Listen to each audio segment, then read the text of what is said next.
On the Bible.com app, you should have the events and be able to look. I'm running out of room to transport equipment, so I can put it up here for y'all. But you can follow on the Bible.com app, and you should be able to see tonight's lesson. So we'll use it. If anybody doesn't know, you can just look at events, and then you should be able to see that. All right.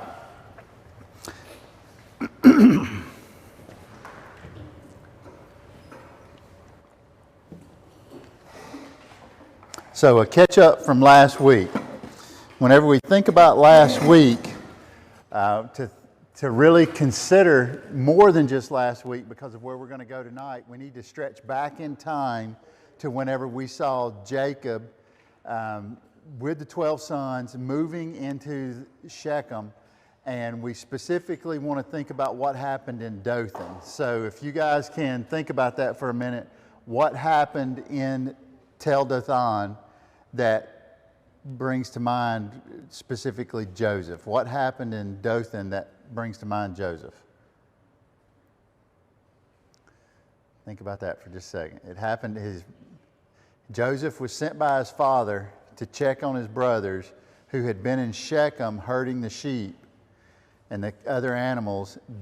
He saw a man in a field. In that field, when he saw that man, he said, "Where's my brothers at?" And the man said, "Oh, I heard them tell they were going up to Dothan." And so Joseph went up to Dothan, and whenever they saw Joseph approaching from a distance, what did the brothers say? Started trying to figure out how to get rid of him. And meaning kill him, literally. That was very nice of you, Landy. How do we get rid of him? That's code word for Christian. How do we kill him?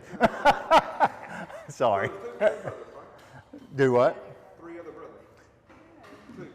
No, there was a total. Joseph was one of the 12 tribes, so there's 11 other brothers, but Benjamin wasn't with him at that time. So what we... There was 2 wanting to kill him. But Yes. One step in. Reuben said, "No, let's not kill him. Let's save him." So where did they put Joseph? In a hole. In a hole. But how do we know what kind of hole it was? A cistern, not a well, a cistern. And what's the difference between a cistern and a well? One's male, one's female.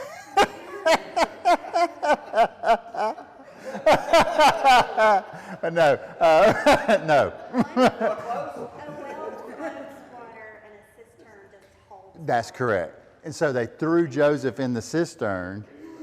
Good joke, though.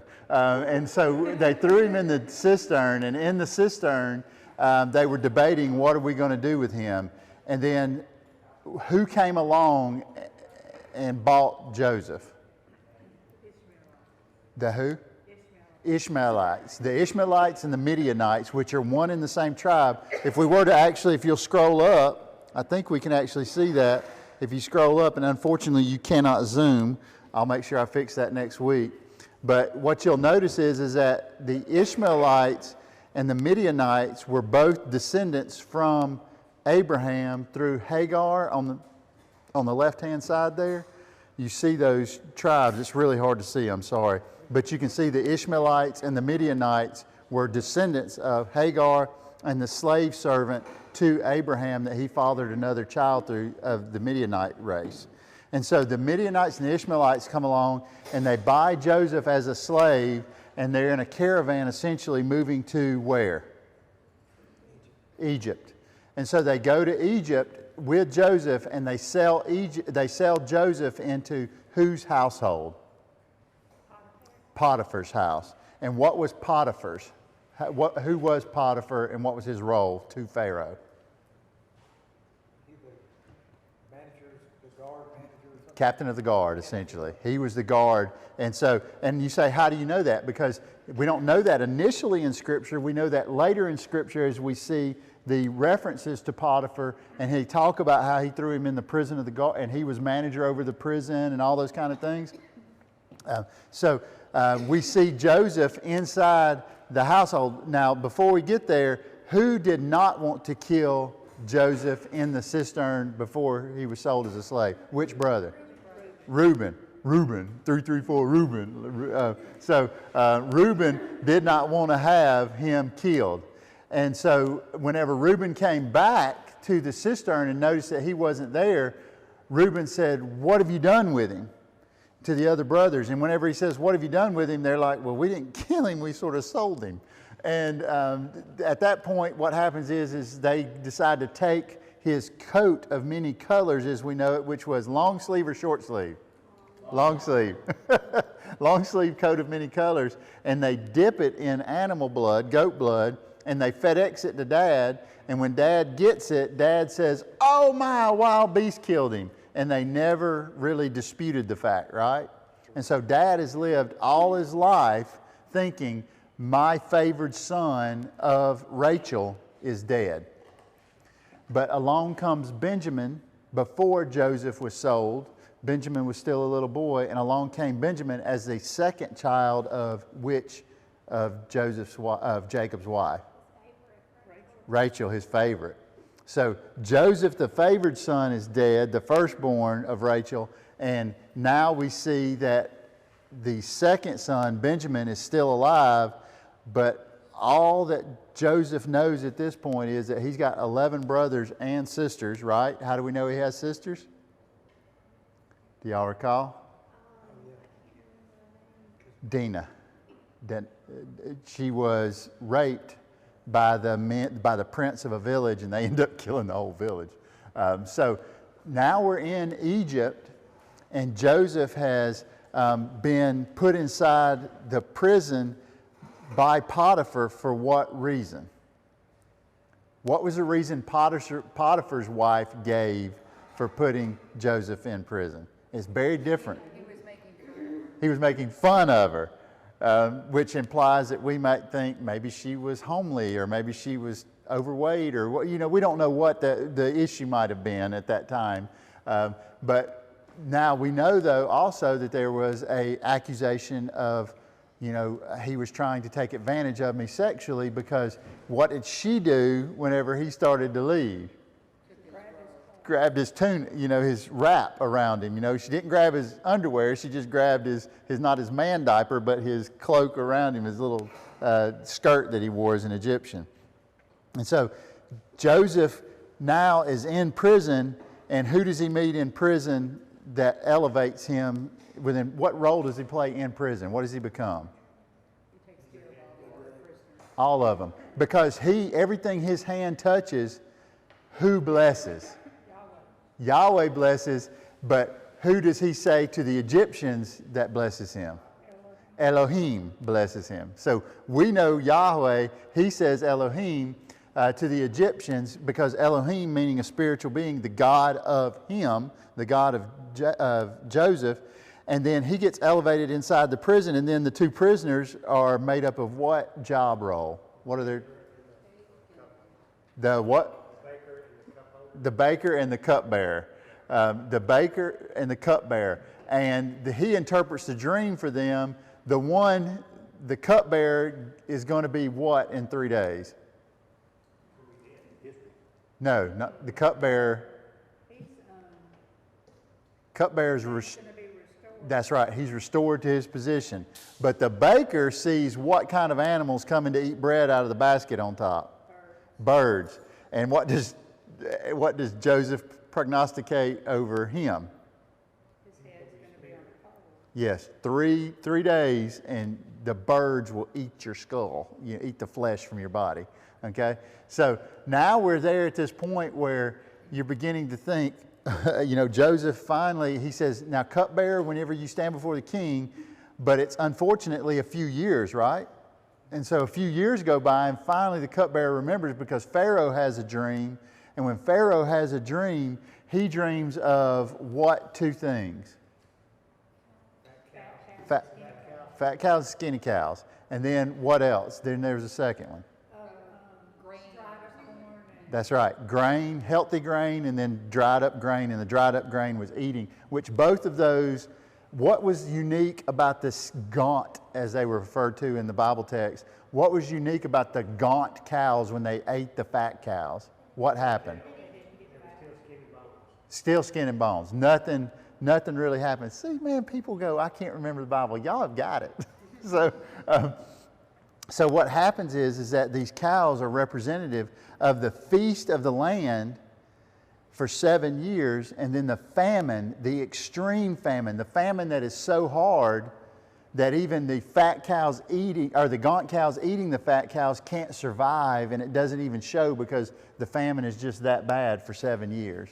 And so the famine, though, stretches outside of what we know as modern day Egypt. Whenever we think of Egypt, we think of northeast Africa, right? And we think of the Fertile Nile and the delta that's up there, and we think about those. But we have to remember that the Egyptian empire actually spread all the way up the coastline of what we know as modern day Israel and into almost Turkey.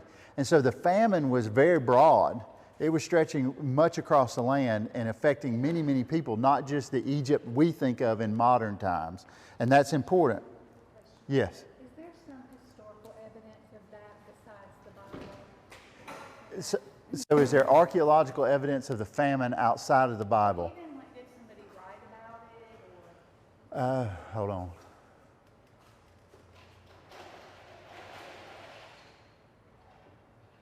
I believe, yes, I believe that there was, I'll have to go back and look at it, but there was, I believe, an inscription at one point that we see of the granaries. I'll have to go back. I can't remember where the text was, but I'll try to go back and figure that out, because I think there is an allusion to it. Because there's 2 episodes in the Bible, one of which there really is not. I'm almost 100% sure now, there it is, that the famine is documented historically, but that the exodus of the Hebrews is not documented historically in Egyptian culture. And so I think that's the 2, but I can't remember the exact reference.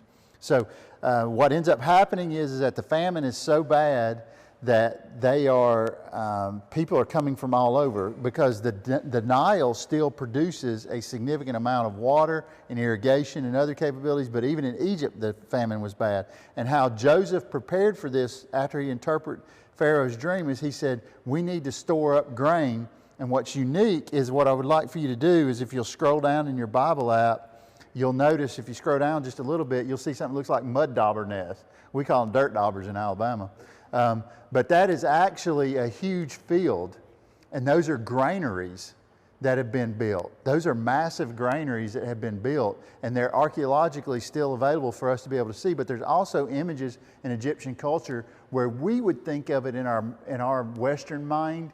You know how we sometimes see beehives when Pooh Bear gets a hold of them, and they're like these domed, half spherical, egg-shaped things, and that's the beehive. You know what I'm talking about, when they're artistically rendered?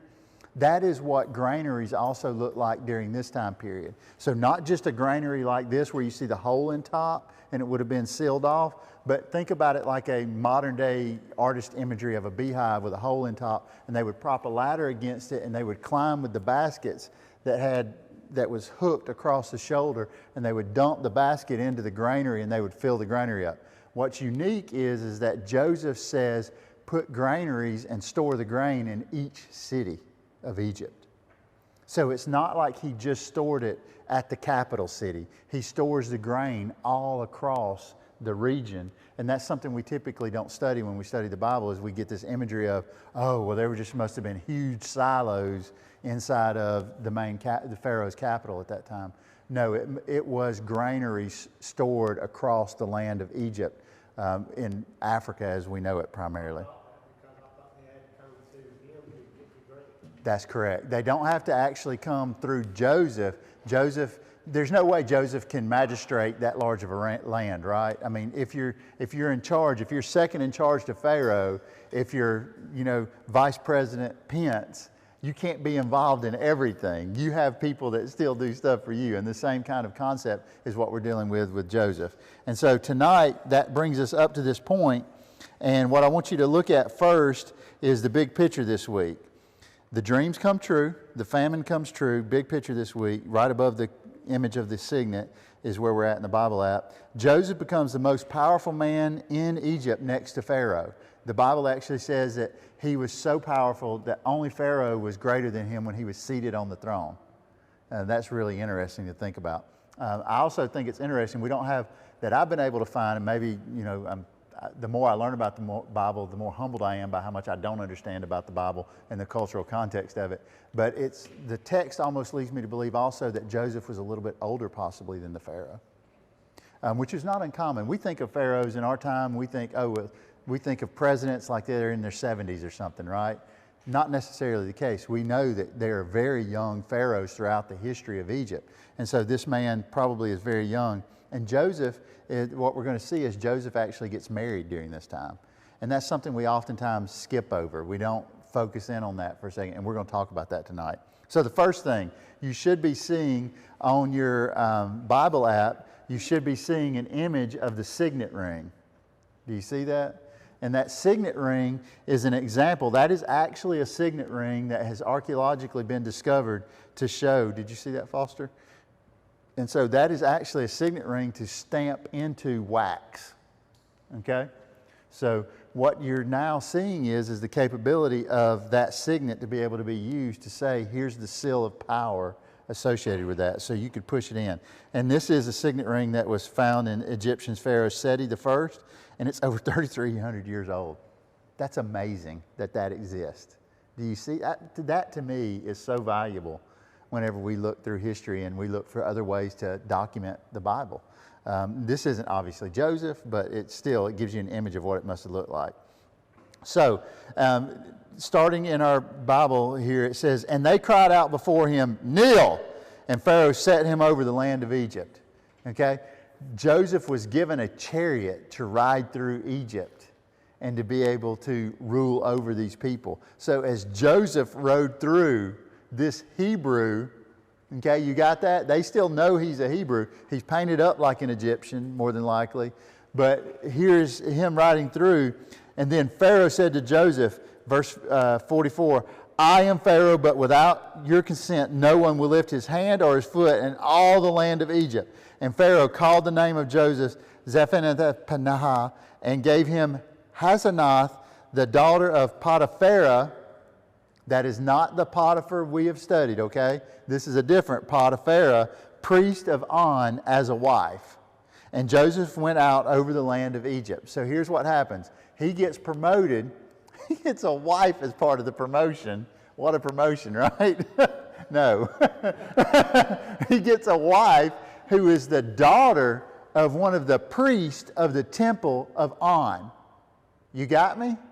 What is like the biggest thing whenever we study our Bibles that God always, that Yahweh, I love referring to him as Yahweh. What is it that Yahweh always warns the Jewish people of being careful about in the Old Testament when it relates to marriage? Marrying what?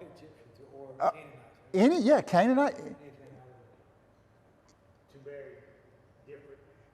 Religions or cultures or whatever. Anybody like that. So now what we're seeing is that immediately this is getting introduced. Now, is this before or after Mount Sinai with the Ten Commandments? Before, right? So we got to think about that when we think about this Bible and we think about where we're at in the Bible. We need to be considering, okay, what is it that God is talking?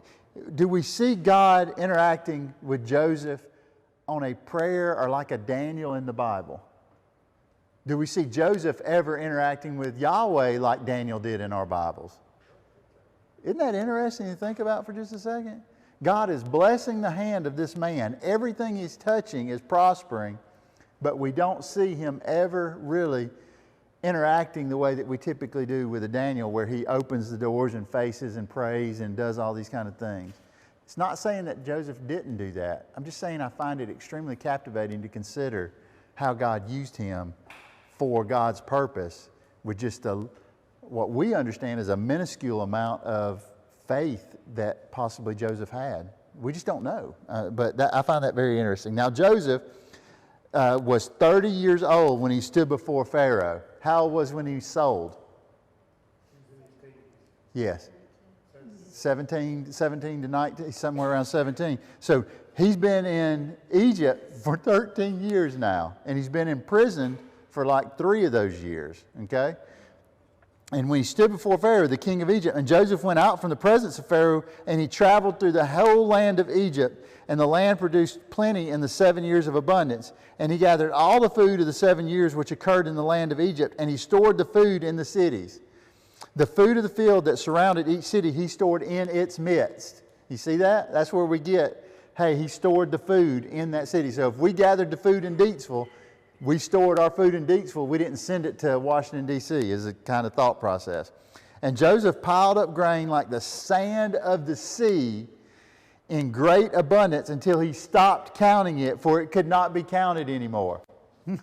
It just got to the point where he was keeping records, and he's like, forget it. I'm a gazillionaire in grain. I don't need to count it anymore. I've got more than enough. Just keep going, boys. Just quit counting. Just keep filling the granaries. You got that? So people were in sort of this mode of donating the portion that they needed. So, I think you just answered my question. You said they're donating it? It's forced compulsion. You are giving this. It is the tax.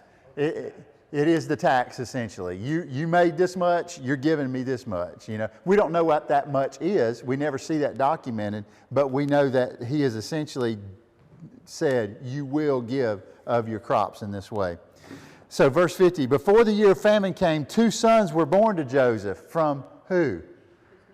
His new wife, the priest, the wife of the priest of On. The daughter of Potiphar, priest of On, bore to him. And Joseph called the name of the firstborn Manasseh, for he said, God has caused me to forget all the hardship of my father's house. You see that? What does that say about Joseph? What does that tell you about what he's struggling with mentally still?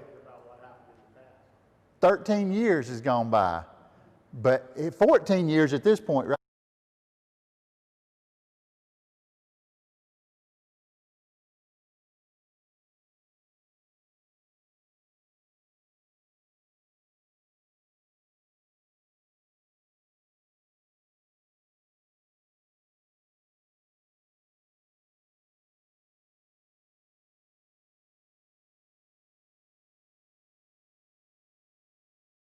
He called Ephraim, for he said, God has made me fruitful in the land of my misfortune. What do you think's happening in Joseph's mind when that happens? Ma'am? He's what? He wasn't supposed to be there. But what do you think Joseph's, in his mind, is made him fruitful? What is the imagery you begin to get? If something's fruitful, is it good or bad? It's good. Yeah.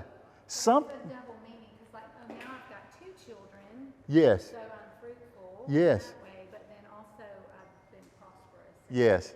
And we see fruitful all through the Bible, right? All the way to the Garden of Eden, right? We're still in Genesis. If we just rewind a little bit of the tape, we see fruitful over and over again kind of being that. And we should be connecting that image. That's deliberate in our Bibles. The authors of our Bibles do that to deliberately bring us back to make us think about what God said, be fruitful and multiply. We just saw that, right? Well, and he wouldn't also, if it weren't for the misfortune, he wouldn't be where he's at now. That's right. He would be stuck with famine. And would there be any grain if Joseph wasn't there? So probably not. And so let's keep going. Consider now what it must have felt like to be Joseph waiting on the famine. Have you ever thought about that before? Did anybody else know, or just did nobody else knew? He had just prognosticated that the famine was coming. He had prophesied that the famine was coming. But does that mean everybody knew? Did they believe it? Right. Our belief is a Hebrew. What is this Hebrew? He's been raised up to second in command because he predicted a famine? Look at how much grain we've got. We got so much grain, it's overflowing all these granaries. What is Pharaoh thinking? Can you imagine what the undercurrent? We might label them leftist or rightist or, whatever wing you want to label them. But they're thinking, why did Pharaoh do this with this dude? Look at all that's happening. And can you imagine Joseph sitting there thinking, oh, I hope the famine is coming. Can you imagine at year 6 years and 364 days? He's thinking, this ain't good. It doesn't look like it. It doesn't look good. And can you imagine all the people that opposed him? Oh, yeah. Yeah. Got a famine, huh? We've never thought about our Bible in this way, right? We just read this story and we just go, well, there was a famine. And no, think about Joseph's mind and what he's struggling with as he's riding through the land and doing this. Do you think he thought the famine was coming at some point? I mean, 7 years, y'all. At year 5, I think at year 1, at month 3, I would be thinking, Lord, I hope there is a famine really coming because I've sort of put everything on the line here. Pharaoh, have my head. Think. They were also in the midst of an unusually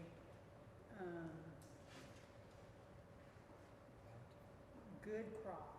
Yes. So that would be An indicator. to him that that's what Yahweh said would happen.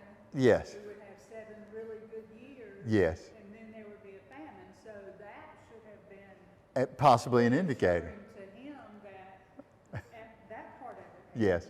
But don't. The opposite of that could be true too. Like people say, I'm doing great. There's no famine. Right. It's I got think great." about it like today in our culture.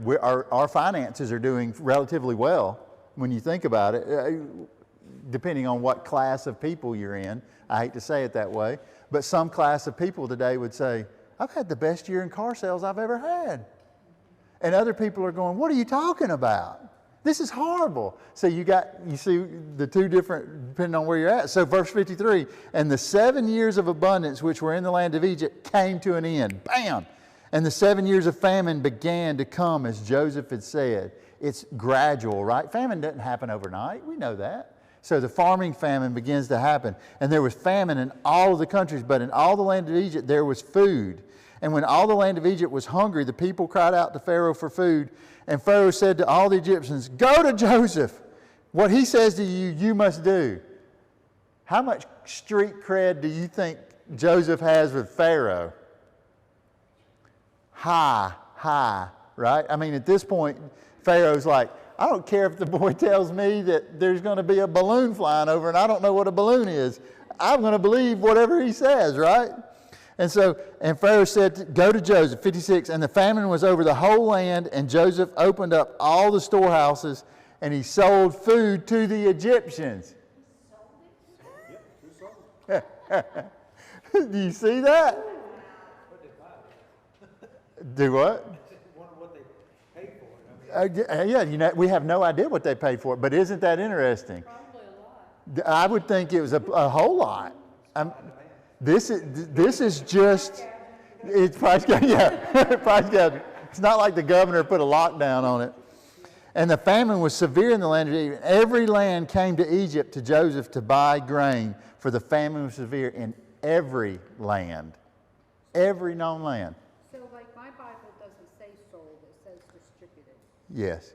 So is that? If you go back in and look, there is an exchange. Because, okay, so let's talk for just a second. So that's interesting, and that's one of the leaps that, what translation are you using, by the way? This is, I think it's NLT. NLT? Yeah. Yes. That doesn't surprise me. Not because it's bad, doesn't surprise me.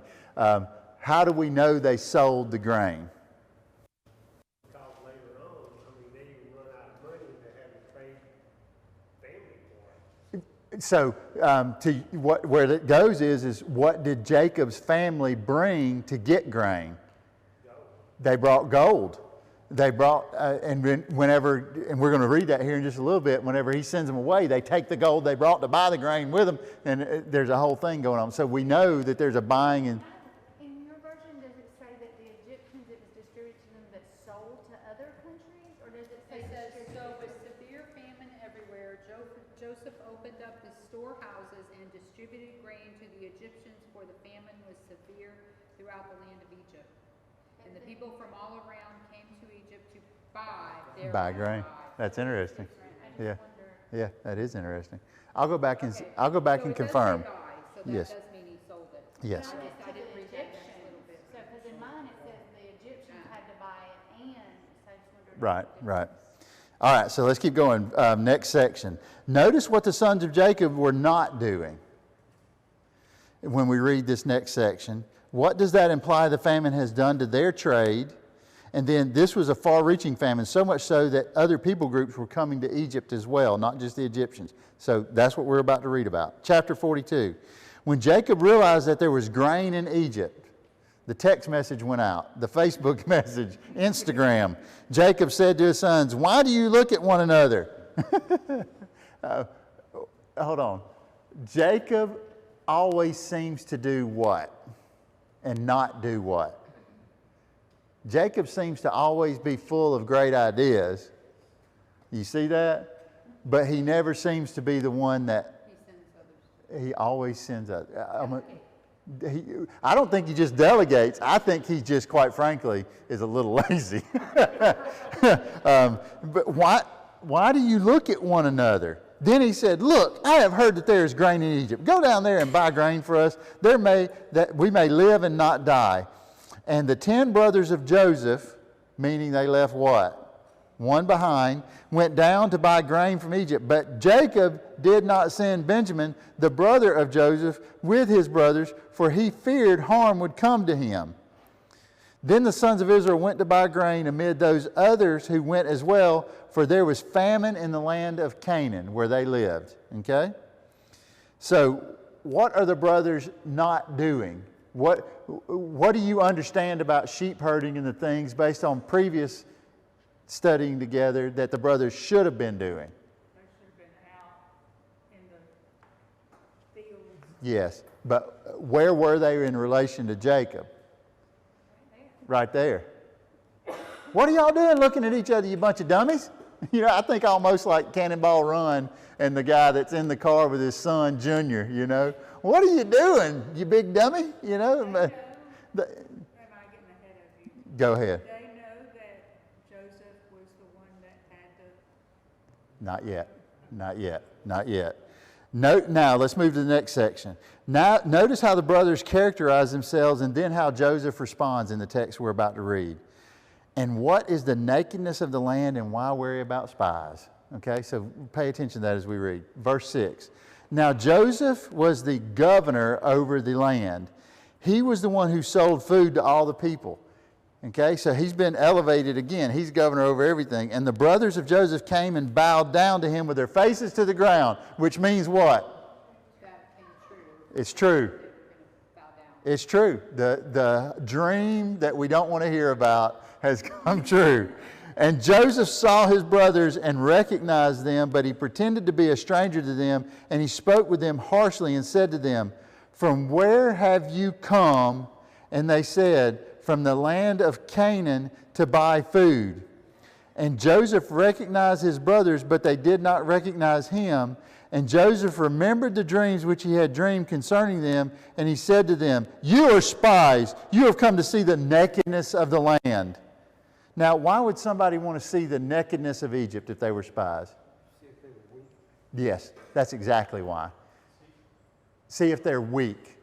Wes said they want to see if they're weak. Because if they're weak, what does that imply if you're a warring nation? You can take them on. Who might want to take Egypt on based on our biblical study that we've done so far historically of the Bible? Who's not probably affected by the famine who would want to take them on that lives near 2 rivers? The people of Mesopotamia / Babylon. Why would they... if anybody's going to have an army big enough to come and take it on, it's probably going to be Mesopotamia / Babylon, right? They're going to be... So you're spies. You're looking for our weakness and determining whether or not you can go back to your master and report that we're weak and you can come have the wealth of Egypt. Because if you possess Egypt, what do you typically possess from that point forward?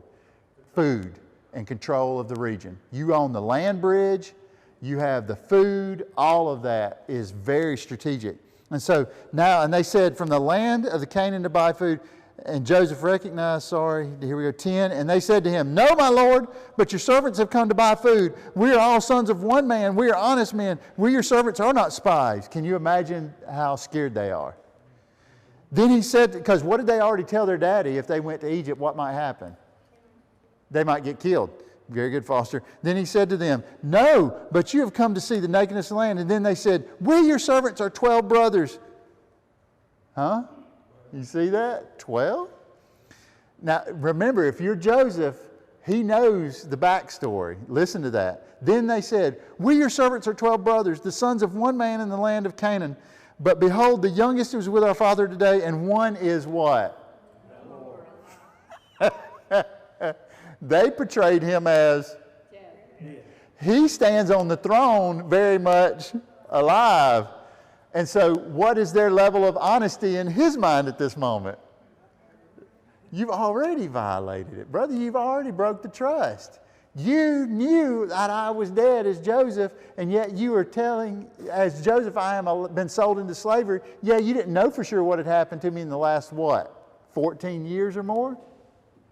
Actually, it's more than 14 now, right? Because the famine has been going on 7 years, plus another 7, so we're a long time into this now. Joseph's much older. So, verse 14, but Joseph said to them, it is what I said to you, you are spies, but this you shall be tested. By this you shall be tested. By the life of Pharaoh, you will not go out from here unless your youngest brother comes here. He just drew a line in the sand that could not be erased. You will not until I see Benjamin. Send one of you and let him bring your brother, but you will be kept in prison so that your words might be tested, so that if there is truth with you. Why can he not trust them? They just lied. They literally just lied. I don't know for sure if Benjamin's alive. My only blood brother. I don't know for sure that I can trust you that he's really alive. Do you get the linkage there? So did he really know Benjamin, or where? Yes, he knew Benjamin. Benjamin had been born by the time Joseph was thrown into the pit. He knew Benjamin. Benjamin's much younger. I don't know the delta in the time of age there. But yes, he knew that Benjamin was his brother by Rachel, his mother.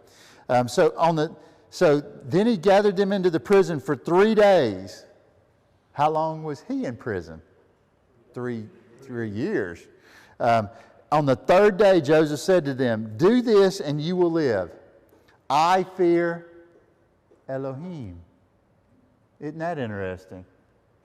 Well, if he said Yahweh, he would have given himself away. Maybe would have given himself away. Isn't that interesting, though? Hold on. That should have been a tip-off, right? What? You fear Elohim? If you are honest, let one of your brothers be kept in prison where you are now being kept. But the rest of you go, carry grain for the famine for your household. You must bring your youngest brother to me, and then your words will be confirmed, and you will not die. And they did so. They did what? They left one in prison. But now watch. Pay attention to time. Time is very important here. Notice the response of Reuben as we're about to read. What kind of things do you think were running through Joseph's mind regarding his past experience and now the attitude of his brothers? Okay? So here they go. 21. Then each said to his brother, this makes me think of the Waltons for some reason. Surely we are guilty on account of our brother when we saw the anguish of his soul when he pleaded for mercy to us and we would not listen. What happened to Joseph? Who are they speaking of there? They're speaking of Joseph in the pit, in the cistern. What did Joseph do? Please let me out. Don't do this to me. We get a reverse image that we should be able to storytell into the very beginning in Dothan of what Joseph was like in that well, pleading for his brothers to let him out. Y'all see that? Then Reuben answered them, saying, did I not say to you, do not sin against the boy? By doing what? Don't kill him? But you did not listen, and now behold, his blood has been sought. They think what must have happened to Joseph? He must have been killed, possibly. Now they did not know that Joseph understood, for the interpreter was between them. No, they did not know that Joseph understood what? Hebrew, their language. Yeah. They didn't realize that he knew he was bilingual. Does that make sense? And so now they don't realize it's like being the guy in the room that understands Spanish when they don't know you do. And it's like, oh, you just said a dirty word about me. And so all of a sudden he's like, oh, they're beginning to argue among themselves.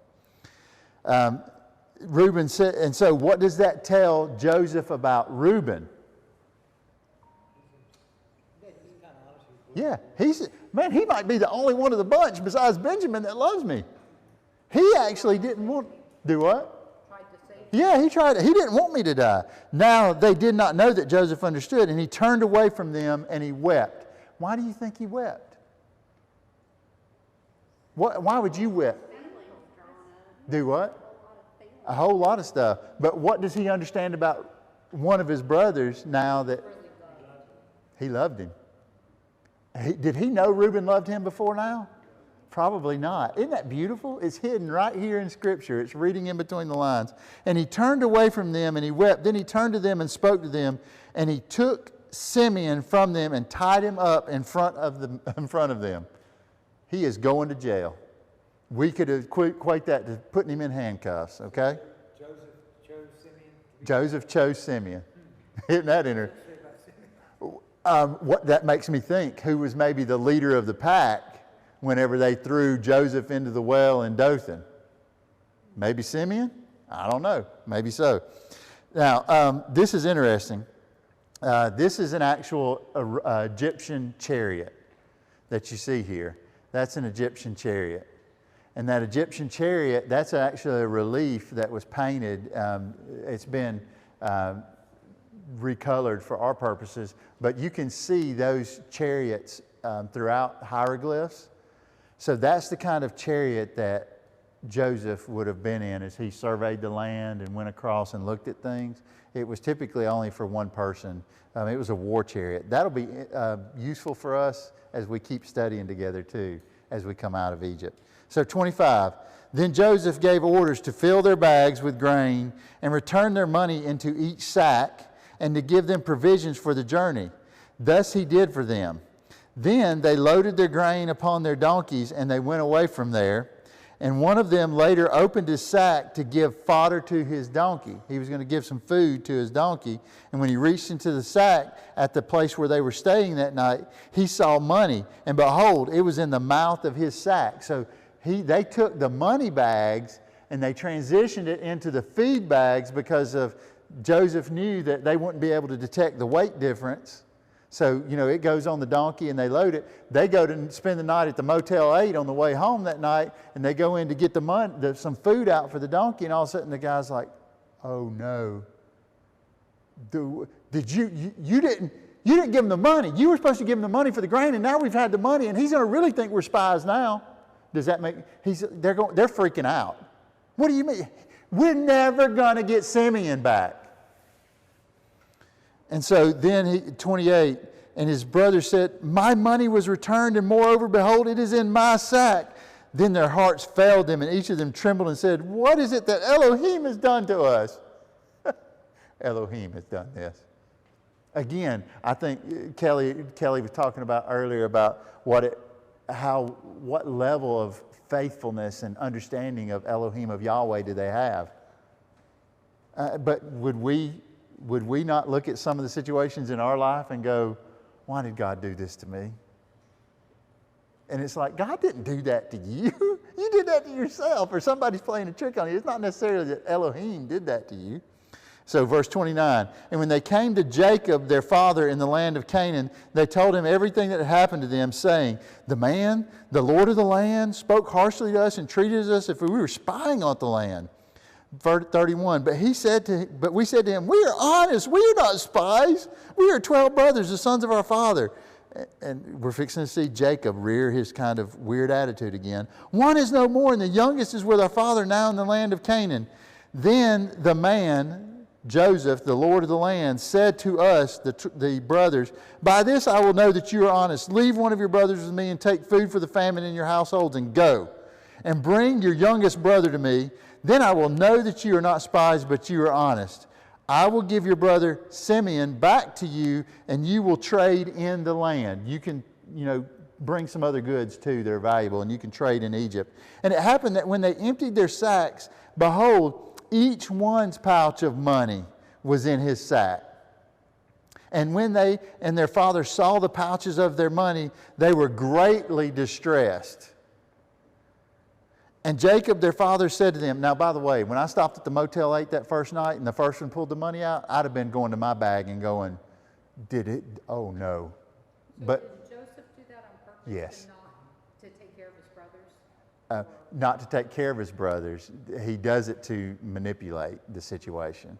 And we're about to see what happens. And Jacob, their father, said to them, verse 36, "You have bereaved me. Joseph is no more, and Simeon is no more, and Benjamin you will take as well. All of this is against me." Then Reuben said to his father, "You may kill my 2 sons if I don't bring him back to you." Who? Benjamin. "If I don't bring Benjamin back to you, put him in my hand, and I myself will return him to you." But he said, "My son shall not go down with you, for his brother is dead." Who is speaking? Jacob is speaking, saying, Benjamin's not going with you. You can forget it. For his brother Joseph is dead already, and Benjamin alone remains. Now, let me ask you something. If you're Reuben, if you're Judah, if you're all the other, Naphtali, if you're all the others, Dan, what do you think whenever Dad says this? What am I? What am I? Well, you're the son of that maidservant, Leah. You're the son of Bilhah. You're the son of Zipporah. You weren't the ones that I wanted anyway. I wanted Rachel. All throughout his life, he keeps pushing that back into this family. Then Reuben said to his father, "You may kill my son." 38. But he said, "My son shall not go down for you. If harm meets him on the journey that you would take, you would bring down my gray head in sorrow to where? Sheol." Now, I want you to scroll. You should have an image there that loads. And it's this image of earth from a Jewish standpoint. It's what earth would have looked like in the Jewish mind. Remember this image? It's the half snow globe. Where is Sheol in this image? Under the land. It's a pit. So the issue is exactly where you're going there, Bill, is that we have made that leap over and over again in Scripture to where Sheol is hell. What we know is that there are references to Sheol being a pit, a place of anguish, a place that the souls of the dead go. Okay? We don't need to think about it like the river Styx. If you've studied Roman kind of the gods, and you have the god of the river Styx and dead cross through and all that kind of stuff. But all they knew was of this place that was called Sheol. And Sheol was a place that the body would go to wait. It was a place of the unknown. Now, that's not necessarily that they would exist under the earth, but all they knew about the body is that whenever it died, it was buried. They typically buried them in sarcophaguses, they would ossuary boxes where the bones, and then they would bury them. But Sheol, we see the word Sheol, we make too far of a leap in the Old Testament to go straight to hell. Does that make sense? Hell is a real place. Hell is a place absent from the presence of God. Hell is that place where we understand as we see the full text of the Bible. This is just Old Testament. Yes. There. It's a holding tank. And what religious beliefs do we see talk about purgatory? Okay. Catholicism talks about that, right? And so, They believe that there are levels. there we go. Yes. And so here we are. We see this imagery coming to play. And he says, what's going to happen to me? It is simply inconceivable. I cut it out of a document. You see where I cut it out? Let's read it real quick. It is simply inconceivable that Sheol is the abode of the righteous dead for several reasons. The fact that in Sheol there is no praise of Yahweh, as documented in Psalms, indicates that there is not the abode of the righteous. It is a place of pain and distress, of weakness, helplessness, hopelessness, and destruction. That's where we begin to get images of hell. And later on in the New Testament, we get the images of hell from the burning of the fires outside the city of Jerusalem in Gehenna, the garbage dump, where the children were burned, where the garbage was burned. They would literally take children out and do that. This might be too far a leap, but another word for Sheol is pit. And Yes. so I wonder, if Jacob said, "I'll end up in a pit," and the brothers were like, Yeah, yeah. I don't know if that's too far of a leap. But the symbolism is definitely there, that it is Sheol is referred to as a pit as well, because all they know is of Sheol down in the earth, for lack of a better way to think about it. 43. Now the famine in the land was severe, And it happened, chapter 43, verse 1. Now the famine in the land was severe, and it happened that as they finished eating the grain which they had bought from Egypt, their father said to them, return and buy a little food for us. Hold on one second. They never returned. Have you ever picked up on that before? They were going to leave who? They were going to leave Simeon. You got to be kidding me. That's in my Bible. Not only a mean brother, a mean who? No, but the dad didn't say go get him. For what reason? Because he didn't want to send Benjamin. Do you see how... I don't know how much time has passed now. We're fixing to see. It's getting on. It's almost like 2 years. And Jacob So wouldn't they had 2 years worth of food. with Benjamin. They had 2 He years. himself wouldn't go. Right. That's even that Landy is my point that I keep looking at Jacob's life going, Jacob won't step up. Jacob should have stepped up and said, I'll go get him with Ben. I'll take Ben. You know, right. He never does that, does he? Okay, so now what happens is they eat all the grain up. Then Judah said to him, the man solemnly admonished us, saying, shall not see my face unless your brother is with you. Judah says, hey, I know all the grain's gone, but Dad, we told you, we can't go back without little brother. If you will send our brother with us, we will go down and buy food for you. But if you will not send him, we will not go down, for the man said to us, you shall not see my face unless your brother is with you. Then Jacob, also known as Israel now, why did you bring trouble to me by telling the man you still had a brother? You should have done what? Lied. The deceiver. Kelly's exactly right. Jacob the deceiver is lying still. Man, it just... But how would they know that? I mean, why would he say that to the brothers? How would the brothers know, well, we better not tell them we have a little brother? I don't How understand. would they have figured out, like, well, maybe we better not tell them? They wouldn't. It makes no sense. Jacob is just so distraught over the fact... Knew, but the brothers didn't know that they shouldn't say anything. Right. They were just being... Said, oh, there are 12 of us. Like, we really need help. We're a big family. Yeah. I need 3 gallons of milk instead of just 1 gallon of milk because there's 12 of us, whatever it might be. They got 2 years worth of grain. Yeah. Then verse 6, then Israel said, you bring trouble to me, verse 7, and they said, the man asked explicitly about us and about our family. They're defending themselves to Israel, saying, is your father still alive? Do you have a brother? And we answered him according to these words. How could we know that he would bring down your brother? How could we have known that, Dad? Get off our back. Then, do what? Did Joseph say, tell me about your family? No, he asked them, how many are you? There are 12 of us.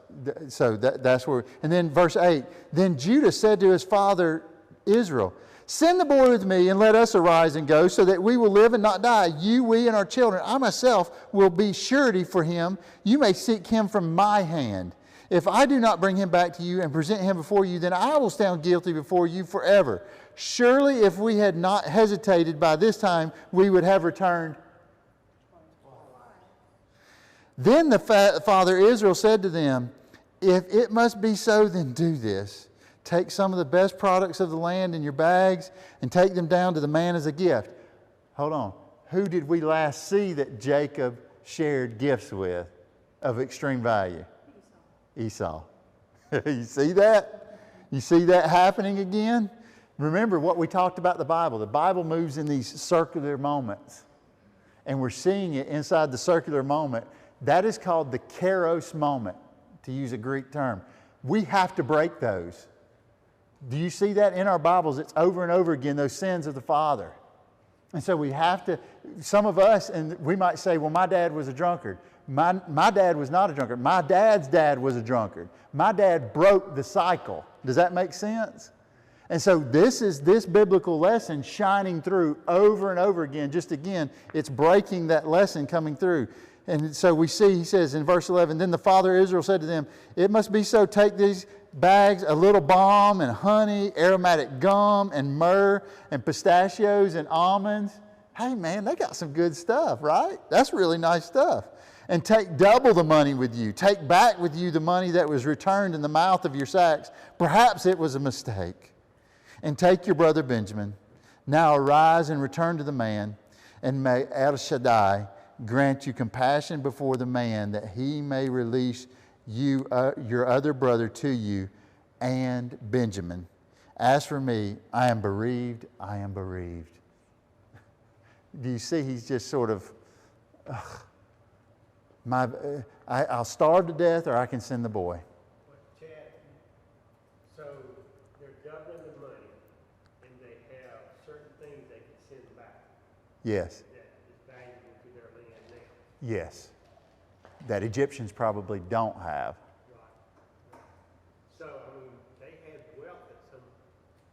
Oh, we know they had wealth, right? We know they had extreme wealth. But now they're getting They didn't have food, really. family. Right. So what does that mean is probably happening to the animals? Dying off. The herds are dying. We don't have enough food to keep the herd alive. You see the ripple effect? It doesn't implicitly come out and tell us that, but we call it reading in between the lines. You must read in between the lines and say, well, they've got thousands of sheep. I mean, we just eat a lot of mutton. No, the herds are dying because the grasses are dying. So the herds are dying off and they can't rebreed because if you don't have enough nutrients, you're not going to see your flocks reproduce. So the men took his gift and they took double money in their hands and Benjamin, and they rose up and went down to Egypt and stood before Joseph. And when Joseph saw Benjamin with them, he said to one who was over his household, bring the men into the house, slaughter and prepare an animal, for the men shall eat with me at noon.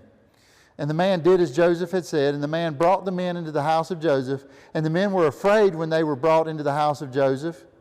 And they said, we were brought here on account of the money that was returned to our sacks the first time, that he might attack us and fall upon us to take us as slaves with our donkeys.